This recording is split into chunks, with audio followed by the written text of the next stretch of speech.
Welcome to The Explainer.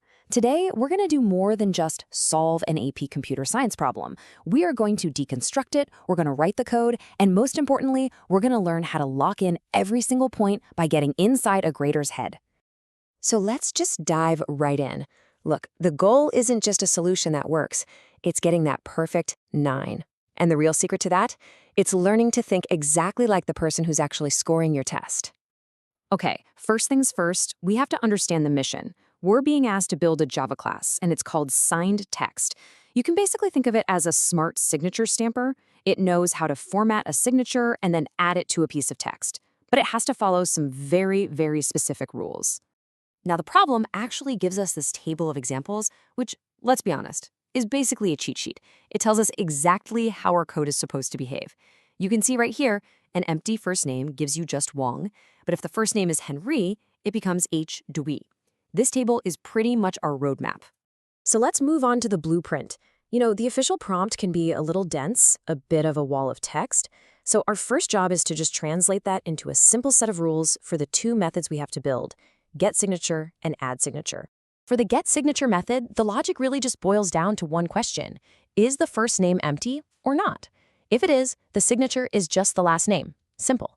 If it's not empty, we format it with that first initial, a dash, and then the last name. That's it. That's the core logic we need to code. Okay, now the addSignature method is where things get a little more interesting. There are 3 different scenarios we have to worry about.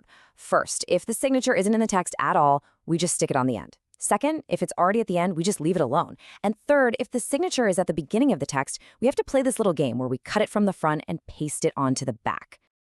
All right, with those rules totally clear in our heads, we are ready to start coding. Let's begin with the easier of the two methods, getSignature. And here is the code that brings that logic to life. So we start by creating an empty string called sig. That's what we're going to build our result in. Then the if statement checks if the first name is not empty. If there's something in there, we grab its first character using substring, add a dash, and tack that onto our sig string. Now, the crucial part is whether that if statement runs or not, we always append the last name at the end. See? This one little structure perfectly handles both cases we talked about. All right, part 1 is in the bag. Now let's go ahead and tackle the addSignature method. Remember, this is the one that has to find the signature and, maybe move it around a bit. Before we even type a line of code, let's lay out our game plan. First, we need to figure out if and where the signature is. The indexOf method is absolutely perfect for this. It's going to give us -1 if the signature isn't found, 0 if it's right at the beginning, and some other number if it's somewhere else. And guess what? Those 3 outcomes map perfectly to our 3 rules. And here's what that plan looks like as actual code. First, we call our own getSignature method to get the signature string we need. Then we use indexOf to find its location. Now this if-else-if structure is the key. If the index is -1, hey, that means the signature wasn't found, so we just add it to the end. If the index is 0, we use substring to grab everything after the signature, and then we pop the signature onto the end of that. Finally, that little else block catches every other case, and in those, we just return the original text without touching a thing. Okay, so we wrote working code. We're done, right? Not so fast. Getting the code to work is only half the battle. To get that perfect score, we have to know what the grader is looking for. So let's put on our grader hats and break down the official rubric. Let's start with point 5. A grader is just scanning your getSignature method for one specific thing. Did you correctly compare the first name to an empty string? It sounds simple, but it's a key piece of the logic, and it's an easy point to get or an easy one to miss.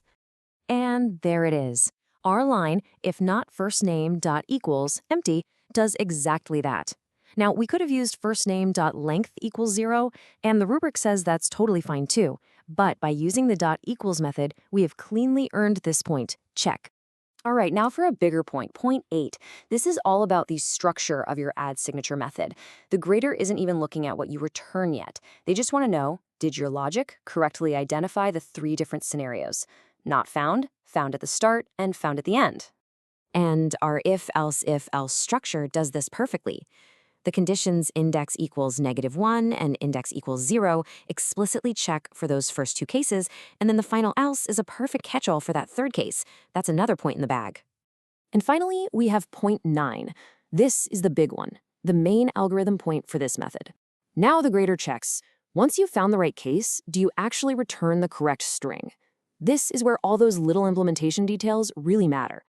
And if we look at our 3 return statements, yep, we can confirm we nailed the requirements. We append for the not found case, we use substring correctly for the found at beginning case, and we just return the original string for the found at end case. That's the final algorithm point, point 9.